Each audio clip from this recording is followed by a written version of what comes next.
يلا بداية.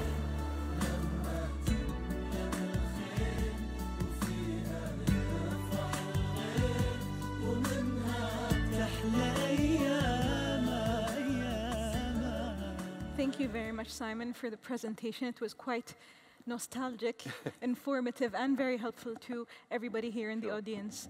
For me, this session has a lot of inspiration, but it's out of the norm. It's not the usual inspirational session where you see a success story.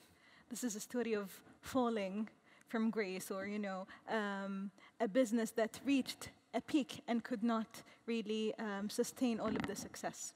You've had in Nokia, as you are right now currently in Microsoft, but while you were in Nokia, Nokia as a company have had almost a 14-year head start in the mobile business, or in this industry in particular. Yet it could not capitalize on that head start when competition started rising.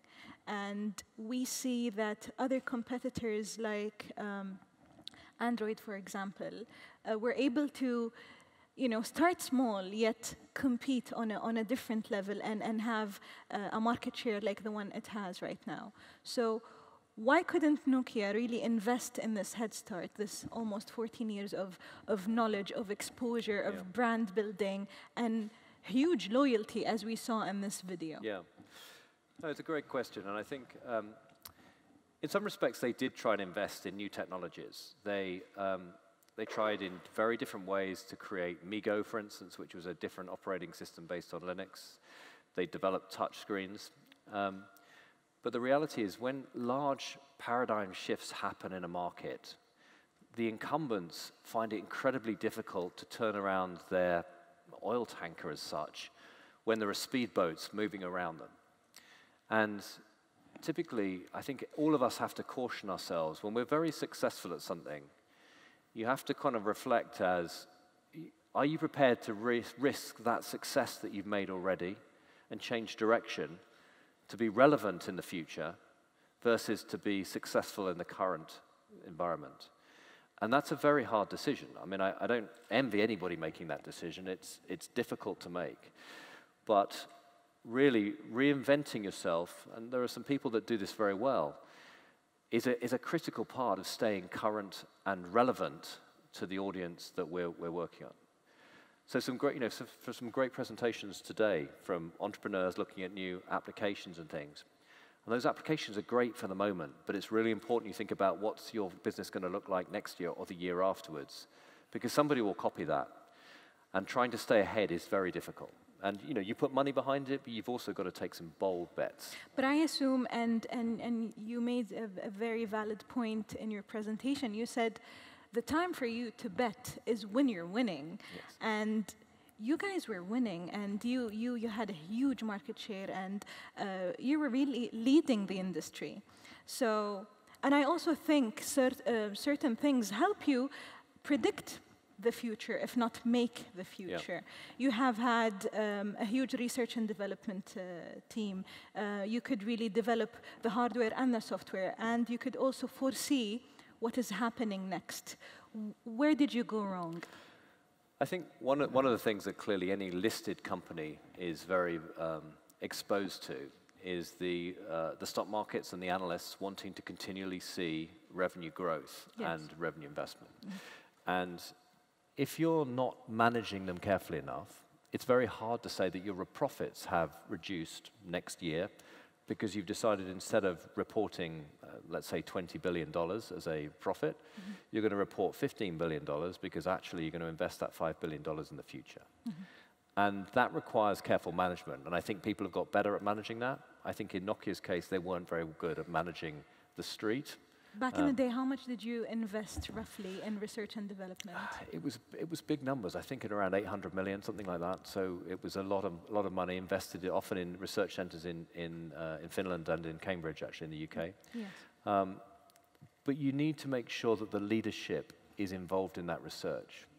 If you give the researcher the money, what you have is all these fantastic, wonderful projects that are not applicable, that make no money whatsoever. Yes. And so I think the trick of managing research is to ensure that it's aligned across the growth areas you want to pursue, not typically giving freedom to everybody just to try everything.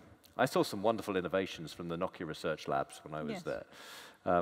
Some of which have come to life, flexible screens. They were working on flexible screens for ages, it never manifested itself. They worked on waterproofing phones, which actually, if you look at some of the latest phones that have come out, is now in the market. But you've got to be able to research and quickly bring those research concepts to market. And you need somebody managing it to make sure you're just not a spending. Of course, and there's also there's always a high risk that comes with innovation, and especially in this sector. Given the fact that you want to see the future or predict the future or make your own future as in such an industry, there's also a huge chance for you to fail, to adapt, and to also evolve. Where did you, like in certain technologies, you said in 2007 you have released the touch screen. Yet again, you changed your mind and you said, we're not going to go with that. How can you, from your position in Nokia or as a business owner, how can you take a decision and believe in it and stick to it, because you know maybe it won't look good now, but yet in the future it will make sense and it will have, you know, the return on investment that you would like to see? Well, I think one thing that I have to say Samsung do this very well actually is you have to place bets on different potential technologies or items, and if you can afford to, continue to parallel process both those technologies. So in hindsight, if Nokia had continued to progress their touchscreen development, even at a low-key level, they would be much faster to get back to market with it. Samsung, you know, if you look at Samsung, they launched a Windows phone when it first came out because they wanted to make sure that if that took off in a very fast trajectory, they were ready to continue with that product in the future. And so their strategy very much is to place bets in different kind of technology options and be able to, you know, to turn them on very quickly as they get there. And not keep your, let's say, your eggs in one basket. What I can see right now from the lessons you've learned, you really touched on a very important subject, which is collaboration is more important than competition. I think because we're talking mainly to entrepreneurs here in Tamkeen, mainly they're very eager, they're very competitive, they're very secretive with their own ideas, they wouldn't want to share and collaborate. It would take a different mindset for you to say, well, it is about collaboration, it's about growing an ecosystem for everybody, it's about knowledge sharing. With this industry, I mean, in Nokia, you did not believe in collaboration. But right now, with Microsoft, you have a huge change. You believe in collaboration and empowering other companies and sharing the knowledge. How do you see, how can we, let's say, put this into a small formula for everybody listening? Yes, it's a great point. It's not easy, but I think we spend far more time talking about competition than we do talking about collaboration. When you sort of are in a sector, all you want to do is beat the nearest rival and everything like that. And in many cases, the best end goal is not about beating them, because often it will cost more money, but if you were to collaborate with them, then there's a better, bigger prize at the end of that. I think in the smaller and the startup industries, one of the biggest opportunities in startup is the collaboration of multiple competitors at the moment and bringing them together. Some of the best sort of comparison sites, for instance, on the web are about comparing prices, and in a way they're collaborating by bringing different sites together. And so what you need to look at is where do you have unique components which come together, and where can you leverage those different ecosystems or those different platforms to bring something together which the combination of them is greater than the individual components in there. And in that's where there's a lot of value in that integration that hasn't been found yet. Well, we have a few questions from the audience, but before going to that, I've seen you talk about your move to Microsoft, and it's also very important for us to see, from your point of view, what the future might be like. I know in Microsoft, which is a completely different environment than it was in Nokia, you truly believe in research and development. You want to see the future. You're investing a lot in artificial intelligence, augmented realities, and so on. Could you just tell us, because we want to learn how to, forecast and look ahead and see the future rather than focus currently on what is going on. What is the future like? Where should we, what should we invest in? What should we look for with this booming technology? Well, I'm not a futurologist, but I am convinced of one single thing. The future is digital without a single doubt. We will see a massive digital transformation of our lives, of the industries we work in, and the future. Because with the advent of cloud computing effectively democratizes computing processing. So if you were an individual and you wanted to run a very complicated equation on a weather pattern or on a DNA reformulation or a forensic study, you'd often have to go to a particular university or to a certain site. With cloud computing, every one of us would be able to do that. And when you start adding that power into the hands of innovators and entrepreneurs, the opportunity is simply endless. And I think our biggest challenge now is working out what questions to ask of the information that we're collecting.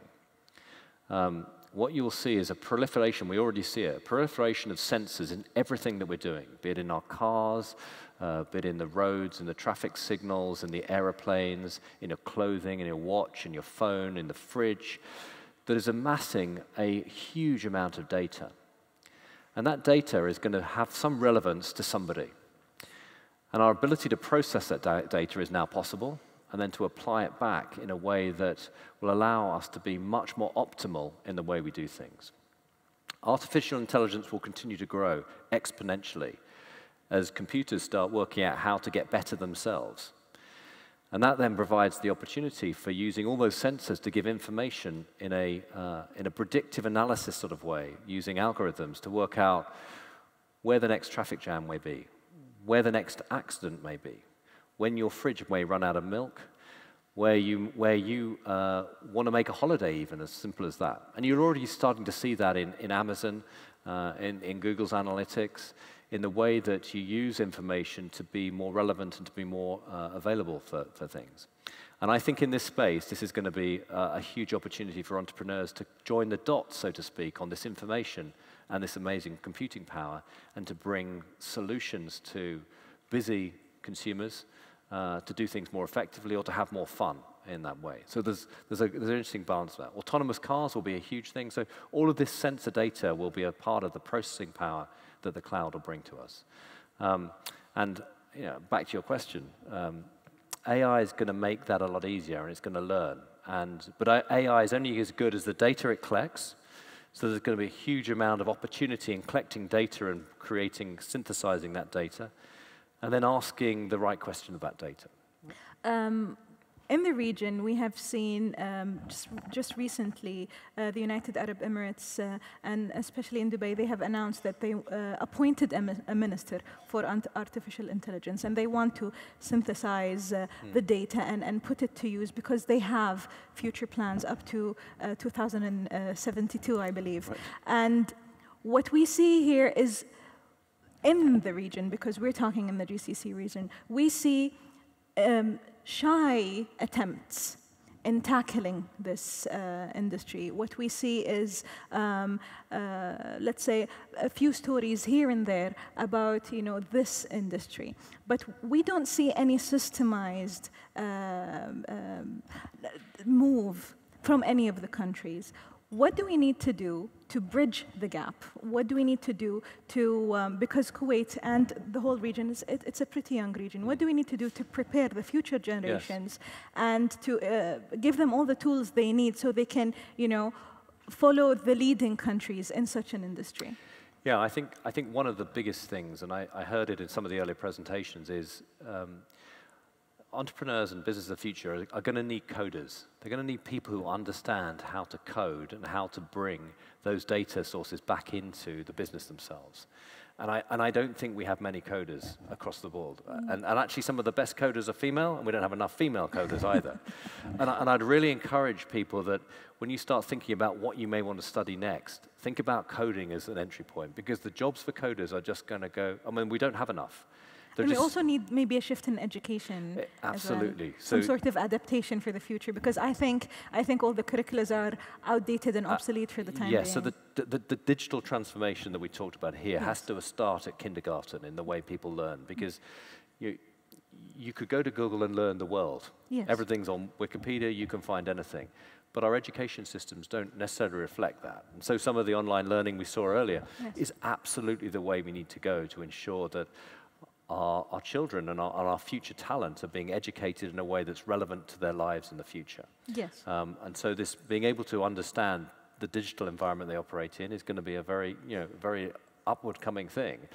And actually, there aren't limitations to it. It doesn't matter where you're born in the world, you have access to this cloud computing power. Yes. And that's going to be something that's going to enable people like it's never enabled people before. So I think we're going to see a resurgence of people capable of doing this all over the world as a result of it. And would you encourage our entrepreneurs today to, just think big and not only target the local markets, but look at, international opportunities? I think you have to do both here, because clearly the skill set that this audience brings is the local knowledge. And that's invaluable because you know the problems or the challenges that are facing industries or consumers here.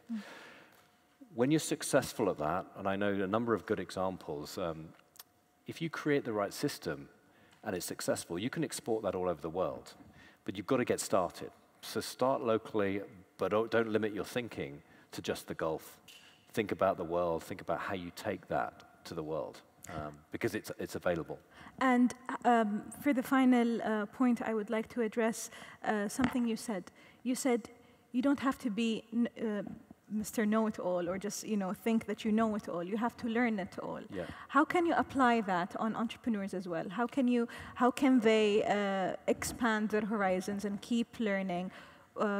Do you think they should network, attend trade events, or just be online, research, read? What should they really do? There's never a dumb question. Yes. And what I sometimes see is entrepreneurs in the desire to kind of demonstrate confidence don't hear feedback very well. Yes. And so I'd encourage everybody to listen and to ask questions and to say, what do you think? What do you think is a very easy question to ask, and you'd be amazed at what feedback you get on it. And providing you're prepared to listen. As they say, you've got one of these and two of these. Use them in that proportion. So listen more than you could actually absolutely than you talk. Yeah. Well, thank you very much, Simon. It was a fun and informative session. I believe everybody in the audience have learned something today. It was a pleasure having you. The experience you have in Nokia and Microsoft was very helpful for everybody in this room. Thank you once again for listening. مشكورين ويعطيكم العافية. Thank you.